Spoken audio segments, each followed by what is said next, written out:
This video is brought to you by John Robson Guitar Tuition. If you enjoy the content, please consider supporting the channel by enrolling on a course, purchasing some guitar lessons or a t-shirt, or you can join my Patreon. Now, on with the show. Hello chaps, welcome once again to John Robson Guitar Tuition. As always, I do hope you're better than I am at the moment. I've got this stinking cold that's been lingering for about a week now.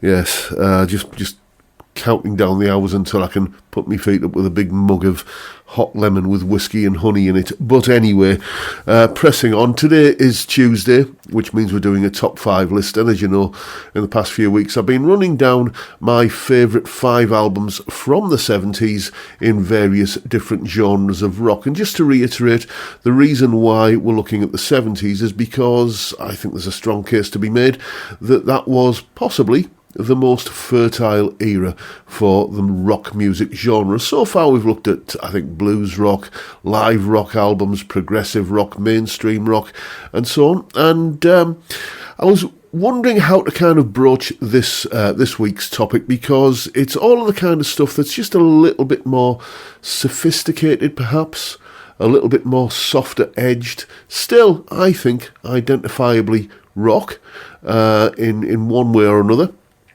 I was going to call it, thinking about country rock or singer-songwriter rock, that kind of thing. But I've settled on just kind of using a generic term, soft rock. You know, the kind of albums that, they don't necessarily feature mega fast, kind of flashy, pyrotechnical guitar solos or crunchy guitar sounds, but they are still, I think, identifiably rock albums, and they're from the 70s.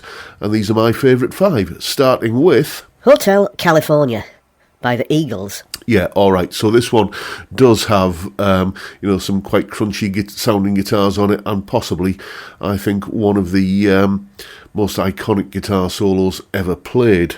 Hotel California, I mean, it's just an all-time classic. It's up there with, Dark Side of the Moon, I think, is one of the great works of music from the latter half of the 20th century. It's just a fantastic album, and I won't have a word said against it.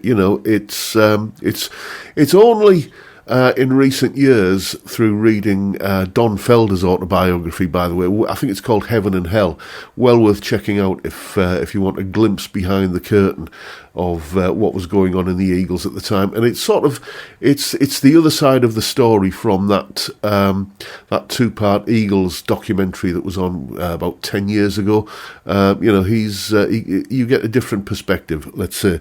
But the point is, usually when a band is in such turmoil like that, the music tends to suffer. It certainly did on, was it the next album, The Long Run, when the band were pretty much at each other's throats, through large parts of the recording. But it didn't show through on this album. And it's, as I say, it's just a fantastic album. There is not a track that you want to skip on this, or certainly isn't for me. Love it in 10-foot tall letters, and that's why it had to be on the list. Next, Night Moves by Bob Seger and the Silver Bullet Band. Yeah, now I discovered Mr. Seger in the mid-80s. There was a show on TV that I've spoken about before, a British TV show called The Old Grey Whistle Test. And they were, funnily enough, doing a documentary about Bruce Springsteen. This was sort of around about the height of the Born in the USA sort of period. And, they did a big, I think, 90-minute, kind of documentary about Bruce. And as they were doing it, they were kind of talking about his contemporaries, one of which was Mr. Seger, Bob Seger and the Silver Bullet Band. And that was the first time I'd ever heard his name mentioned. So off I scurried down to whatever the local record shop was, back then. I think HMV or Our Price or one of those 80s record shop chains. And, did what you did back then. I took a chance. I bought an album without knowing anything about it other than the bloke who made this album was, something of in a similar vein to Bruce, who I'd recently discovered, and got it home, put it on, and just that title track. Night Moves. It's just, thinking about it now, it's making the kind of hairs on the back of my neck, if there were any, stand on end. It's a real sort of goosebumps track for me. That other great tracks on the album: Main Street, Ship of Fools. The list goes on.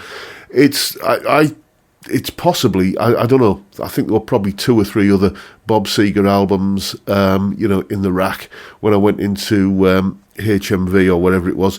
But this was the one I chose. And having listened to, other works that he's done, I have to say that I think I inadvertently picked the best. I don't think he's ever bettered this album. It's just, again, strong all the way through, not a track that you want to skip. And I listen to it to this day. So that's why it's on the list. Next. Can't Buy a Thrill by Steely Dan. Yes. My favourite Steely Dan album, really. I sort of alternate between 3 Steely Dan albums that I think of as my favourite. There's Can't Buy a Thrill, which we're talking about here, The Royal Scam, and Pretzel Logic. But, more often than not, it's Can't Buy a Thrill, which is at the top of the dial, taking the gold medal position. I just love this album, Do It Again, Reeling in the Years, those are the 2 big sort of hits that everyone knows from the album. But Kings, there's another great one, Dirty Work, Turn That Heartbeat Over Again, Brooklyn knows the Joker, I never remember the title of that one, but you know the track I mean. It's a fantastic album. All of the songs, it's often with a band, the debut album can go one of 2 ways. It can either be, an absolute stormer, straight out of the gates, straight out the traps, absolutely magical. But some bands, they take maybe 2 or 3 albums to sort of, find their footing.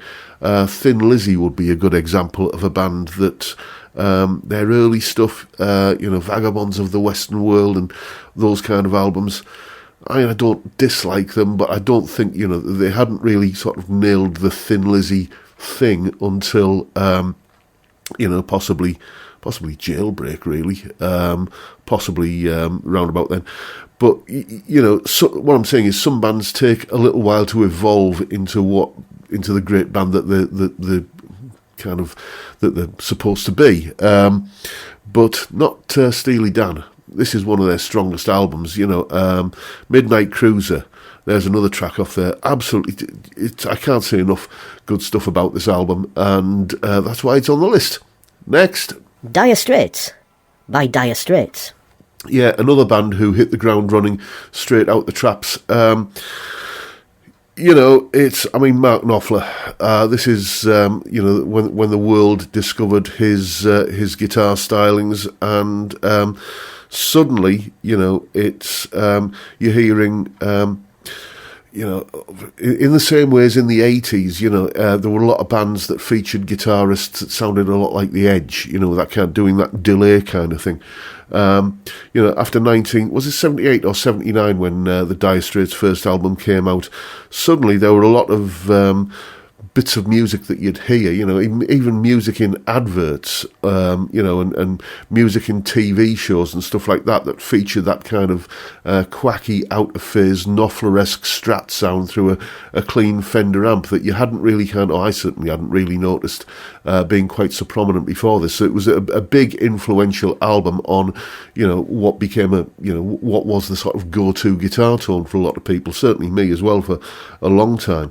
And again, just the strength of the songwriting, Sultans of Swing, Down to the Waterline, Water of Love, Southbound, Six Blade Knife, Southbound again, Setting Me Up, and all the way through to the end, like Wild West End is a fantastic song, and Lions, the track that closes the album.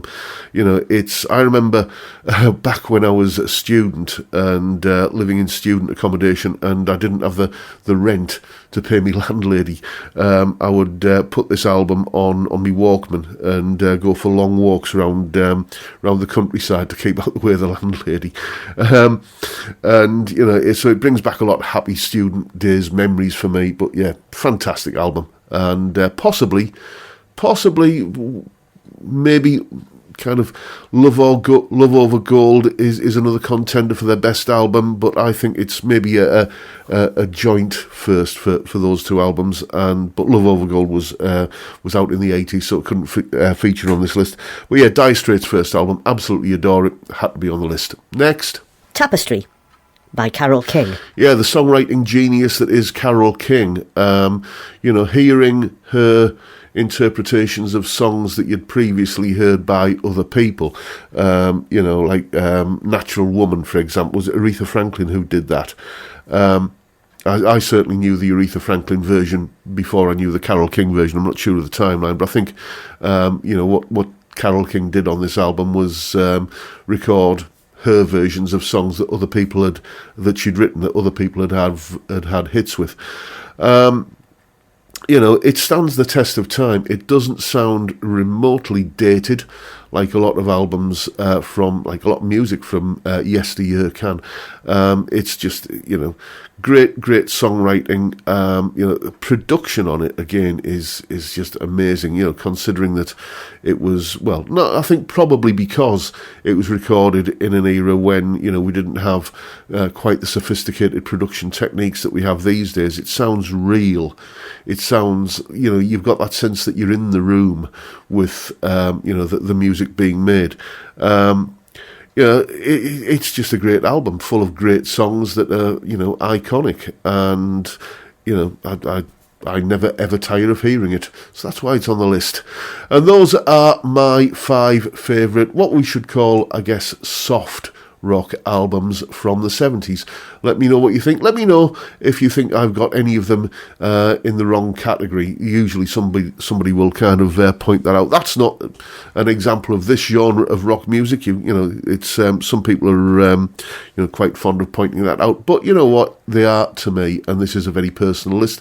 Be interested in knowing what you think about the choices I've made, and if you have any suggestions that you think I should have included but didn't, leave them down in the comments. But that is pretty much it for today, folks. Hope you've enjoyed the video, me prattling on for the last 12 minutes. And if that's the case, please hit the subscribe button and the notification bell if you haven't already done so. And why not drop me a like as well while you're at it. Don't forget the live stream every Friday, 5 p.m. UK time, where we drink beer and talk about music and guitars. What a great way to kick off the weekend. I'd love to see you there if you can make it. But for now, I'll bid you all a good day and say thank you so much for watching. Thank you for your time. Look after yourselves, folks. Stay well, stay safe, and above all, stay sane. Bye for now.